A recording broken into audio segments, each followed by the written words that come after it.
দিয়ে বললেন আমার এবি পজিটিভ দরকার। অঞ্চল কমিটির পক্ষ থেকে তাকে বরণ করে আর ফোন যদি বলে না, এই ফোনটা দেখিয়ে দিলেন, এই দেখো তোমার ওয়েবসাইটে দেখাচ্ছে রক্ত আছে, আমাকে দাও। সরকারের যে নির্দিষ্ট যে গাইডলাইন আছে যে মোহাম্মদ নওশাদ সিদ্দিকী মহাশয়, আমরা যদি আপনারা যদি আমাদেরকে সুযোগ দেন আগামী দিনে সরকার গঠন করার, তাহলে আমরা একটা সরকারের 5 বছর সময় থাকে, 5 বছরে 5টা জেলাতে কলকাতার আর্চিকর, চিত্তরঞ্জন, এনআরএস এর মতো যে বড় বড় হসপিটাল আছে 5টা জেলায় 5টাই হসপিটাল করে আমরা দেখিয়ে দেব। ইতিলতা অদ্দেদারটাকে, বিনয় বাদল দীনেশটাকে, মাস্টারদা সূর্য সেনটাকে, গান্ধীজিটাকে, নেতাজিকে, ভগৎ সিংকে, আশফাকুল্লাহকে, ক্ষুদিরামকে, বিরসা মুন্ডাকে, আপনারা মানে তো পূর্বপুরুষ, তারা কেউ 25 বছরের গন্ডি পার হয়। ফর্ম দিচ্ছেন, দিয়ে বললেন আমার এবি পজিটিভ দরকার।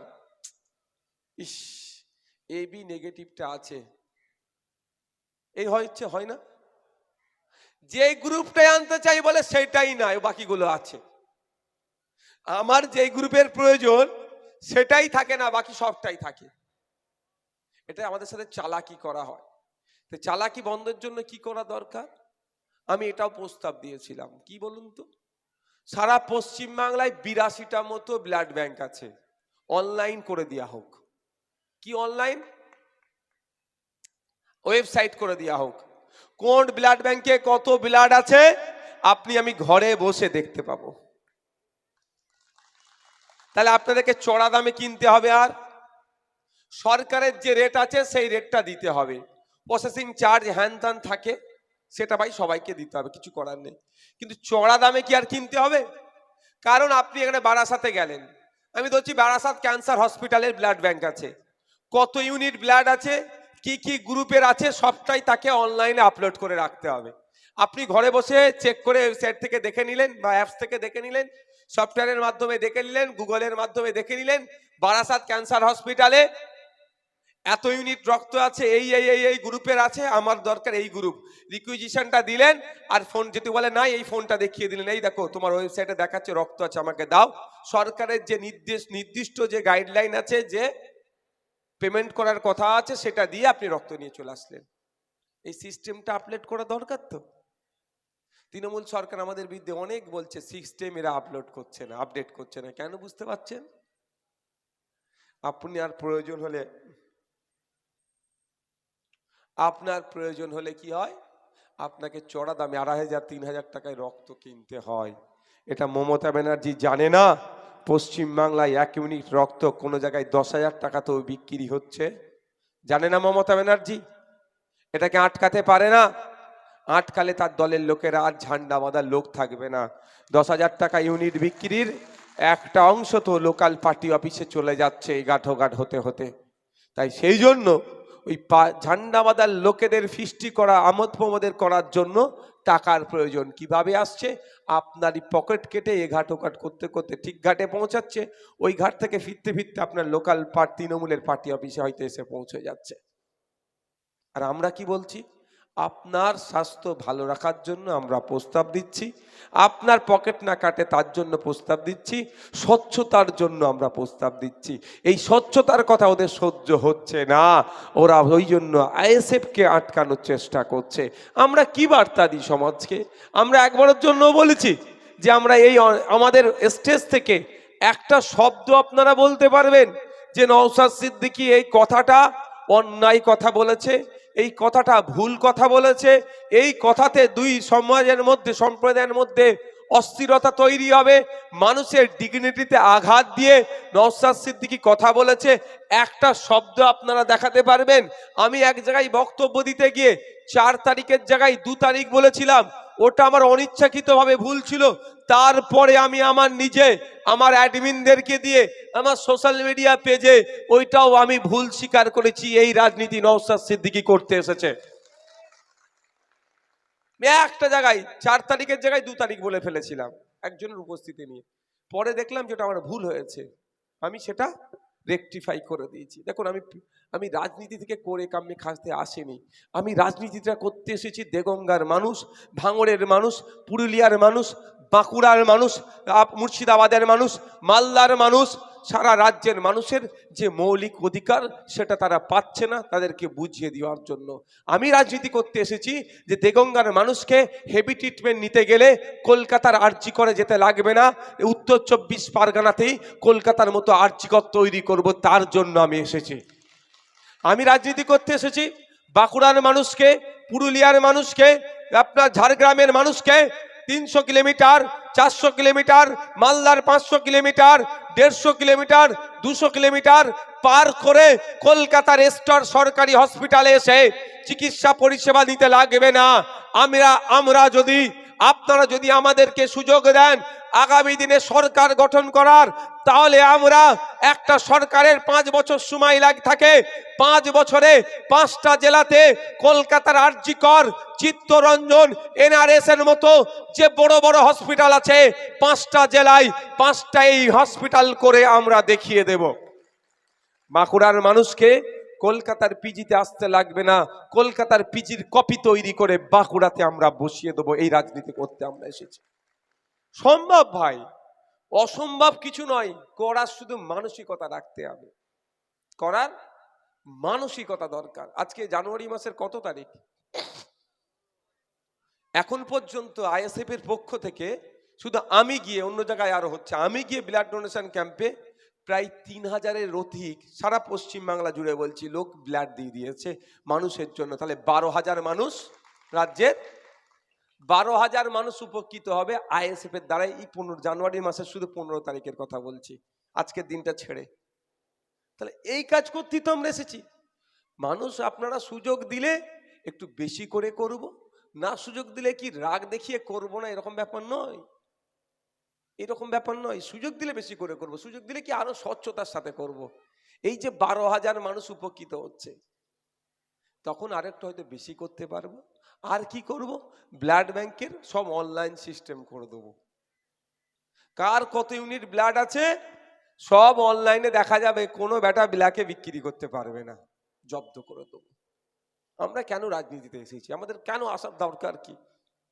রাজনীতিতে এসে তো সমালোচনার শিকার হচ্ছি, মাইনাসে তো রান করছি ভাই। আমি মাইনাসে রান করছি না। এমএলএ হিসাবে 1,21,000 টাকা মাসে পাই, 21 পয়সা আমি নিই না, 21টা পয়সা আমি নিই না। আমি কেন মাইনাসে রান করছি বলছি, আপনারা বুঝে নেবেন, বুঝিয়ে দিচ্ছি। আচ্ছা, আমার যে ব্যাকগ্রাউন্ড ফুরফুরা শরীফ থেকে, তো আমার সমবয়সী কারা? আমরা সব একসাথে পড়াশোনা করেছি, প্রায় 7-8 ভাই আমরা। সানাউল্লাহ ভাই, আব্দুল কাদের ভাই, জুনায়েদ ভাই, সওবান ভাই, মুজাহিদ ভাই, মুশফিকিন ভাই, আমি একসাথে, কিন্তু আমরা একসাথে পড়াশোনা করেছি। তারা এখন দেখেছেন তো বড় বড় সেলসেল, এক একজন হাতিয়ার তো ভাই, অস্বীকার কেউ করতে পারবেন? তাদের সাথে তারা ভালো শিক্ষিত, তারা যথেষ্ট মেরিটোরিয়াস। তবে আপনাদের নওশাদ ছোট ভাইও কিন্তু খুব একটা পড়াশোনাতে কমতি নয়, ঠিক আছে? তাই তারা দেখুন আজকে জলসা করছে, সমাজ মানে ধর্মীয় বার্তা, সামাজিক বার্তা দিচ্ছে। আমি আপনাদের বলছি লসে রান কেন বলছি, আর আমার স্ট্যামিনা কত আছে আপনাদেরকে নতুন করে পরীক্ষা দিতে হবে। গত লোকসভা নির্বাচনে আমি 117টা শুধু জনসভা করেছি, ছোট বড় মিলিয়ে। ভাবতে পেরেছেন? 117টা। এই আজকে আমি 4টে প্রোগ্রাম করব, দেগঙ্গাতে 3টে আর একটা রাজারহাট নিউ টাউনে। বুঝতে পেরেছেন? আমি যদি আজকে এখানে এসে জলসা করতাম, আপনারাই বলুন যত কম হলেই আপনি আমাকে কত দিতেন নজরে না? আপনারাই বলুন, অত বড় আমি নয়। আমি বলছি, আমি ধরছি, আমি 10,000 ধরছি। আমি উনাদের সানাউল্লাহ ভাই, আব্দুল কাদের ভাই, জুনায়েদ ভাইদের মতো অত ভালো বক্তা হতে পারবো না। জুনায়েদ ভাই, সানাউল্লাহ ভাই যা বক্তা, আমি সেই লেভেলে যেতে পারবো না। আমি ধরছি 10,000। তাহলে 4টে করলে কি হতো? তাহলে পার ডে আমার লস কত হচ্ছে? পার ডে লস আপনারাই বলুন। 40,000 আপনারাই বলুন পার ডে আমার লস হচ্ছে। আমার স্বার্থটা কি? স্বার্থটা কি প্রশ্ন করতে পারেন? স্বার্থ ছাড়া আপনি এরকম লস করছেন, নিশ্চিত তাহলে কেউ মাল দিচ্ছে। হতে পারে তো। স্বার্থ ছাড়া কোনো মানুষ চলে না, কিন্তু নিঃস্বার্থে কোনো মানুষ চলে না, এটা মাথায় রাখবেন। আমারও স্বার্থ আছে, আমার স্বার্থটা ওটাই, আমার পূর্বপুরুষের আত্মত্যাগ আত্মবলিদানকে রেকগনাইজ করা আমার স্বার্থ। আমার পূর্বপুরুষ কে? আপনার আমার পূর্বপুরুষ কে? ফুরফুরার পীর আবু বকর সিদ্দিক রহমতুল্লাহ আলাইহি সমাজের জন্য, ধর্মের জন্য, রাষ্ট্রের জন্য যে ত্যাগ স্বীকার করেছে, সেটাকে আমি সম্মান দেওয়ার জন্যই আজকে রাস্তায় আছি, নিঃস্বার্থে। এই নিঃস্বার্থে। স্বার্থটা কি? আমার পূর্বপুরুষের অবদানটাকে মানুষের কাছে তুলে রাখতে হবে। আমার পূর্বপুরুষকে, আপনার পূর্বপুরুষকে, বেগম হজরত মহলটা কে, প্রীতিলতা ওয়াদ্দেদারটা কে, বিনয় বাদল দীনেশটা কে, মাস্টারদা সূর্য সেনটা কে, গান্ধীজিটা কে, নেতাজি কে, ভগৎ সিং কে, আশফাকুল্লাহ কে, ক্ষুদিরাম কে, বিরসা মুন্ডা কে? আপনার আমারই তো পূর্বপুরুষ। তারা কেউ 25 বছরের গন্ডি পার হয়নি, কেউ 30 বছরের গন্ডি পার হয়নি, কেউ 20 বছরের গন্ডি পার হয়নি। 22 বছরের একটা মেয়ে মহিলা দেশের জন্য যদি জীবন দিতে পারে নিঃস্বার্থে, দেশকে ভালোবেসে ব্রিটিশ মুক্ত করার জন্য যদি জীবন দিতে পারে নওশাদ সিদ্দিকী, তাহলে এই 31 বছর 31 বছরের ছেলেটা সেই দেশের জন্য যে আইন আছে, সেই আইনটা সঠিক পথে চালানোর জন্য কেন মানুষের জন্য কাজ করতে পারবে না? স্বার্থ তো আমার এটা। আমার পীর আবু বকর সিদ্দিক রহমতুল্লাহ আলাইহি স্বাধীনতা সংগ্রামী ছিলেন, তার উদ্দেশ্যটাকে আমি এগিয়ে নিয়ে যাচ্ছি, এটাই আমার স্বার্থ। আমার স্বার্থটা কি বলে দিই আপনাদের, এটাই স্বার্থ। আপনাকে ট্রিটমেন্টের জন্য কলকাতায় যেতে লাগবে না, আপনার এলাকায় হসপিটাল তৈরি হোক, এটাই আমার স্বার্থ। আপনার যে বাচ্চারা, যে শিশু আছে তো প্রত্যেকের বাড়িতে, ভাই এই কেন ওখানে তুলাতুলি করছো বলো তো? ওখানে থাক, আর তুলাতুলি করতে হবে না। আপনাদের প্রত্যেকের বাড়িতে শিশু আছে। আমার মাইকের আওয়াজটা যাচ্ছে, এই আওয়াজ হয়তো তৃণমূলের সমর্থকেরও কানে পড়বে। আমি নেতাদের কথা বলছি না, সমর্থকদের কথা বলছি। যারা তৃণমূলকে ভরসা করে ভোট দিয়েছেন তাদেরও কানে পড়ছে। আমি তাদেরকেও বলছি, তাদেরকে বলছি, আর আপনাদেরও বলছি, আমার স্বার্থটা একটু আপনারা জানার চেষ্টা করবেন যে নওশাদ ভাই কি স্বার্থের জন্য এত কষ্ট করছে। নওশাদ ভাইয়ের স্বার্থটা এটা হচ্ছে, আপনার ছেলেকে উচ্চ শিক্ষায় শিক্ষিত করতে হবে, এটাই নওশাদের স্বার্থ। কেন করতে হবে? এখন এসআইআর নিয়ে কি ধরনের চলছে, সময় পেলে আমি বলবো, তবে আপনি জেনে রাখুন, পশ্চিমবাংলা থেকে 4টে মামলা হয়েছে এসআইআর নিয়ে। 4টে মামলার মধ্যে আপনাদের প্রিয় নওশাদ ভাইয়েরও কিন্তু নাম আছে, এটা মাথায় রেখে দেবে না, যে সময় পাই বলবো। কেন আমি উচ্চশিক্ষায় শিক্ষিত করতে চাইছি আপনারা বলুন। যখন এসআইআর এর ফর্ম ফিল আপ হচ্ছিল, গণনা ফর্মটা যখন ফিল আপ হচ্ছিল, আপনারা কতটা চিন্তার মধ্যে ছিলেন? কেন চিন্তার মধ্যে ছিলেন? দুটো দিক, এক 2002 এর ভোটার লিস্টের বাপের নাম, মায়ের নাম, দাদুর নাম, দাদির নাম কিভাবে খুঁজে পাবো, দ্বিতীয়ত ফর্মটা নির্ভুল ফিল আপ করতে হবে, তাই তো ভাই? তার জন্য আমি এর কাছে যাওয়া, তার কাছে যাওয়া, কেউ 30 টাকা, কেউ 50 টাকা নিয়েও ফর্মটা ফিল আপ করেছে, এই ধরনের ঘটনা আছে। কিন্তু আপনি ফর্মটা ফিল আপের জন্য এর কাছে গেছেন, তার কাছে গেছেন, কত ব্যতিব্যস্ত হয়েছেন। আজকে বলুন, আপনি যদি আপনার ছেলেটাকে উচ্চ শিক্ষায় শিক্ষিত করতেন, তাহলে আপনাকে কারো বাড়িতে যেতে হতো না, আপনার বাড়িতে অন্য লোক ফর্মটা ফিল আপ করতে আসতো। এই জন্যই আমি আপনার ছেলেটাকে শিক্ষিত করতে চাইছি, এটাই আমার স্বার্থ। আপনার ছেলেকে শিক্ষিত করলেই আমার ছেলেও সুরক্ষিত থাকবে।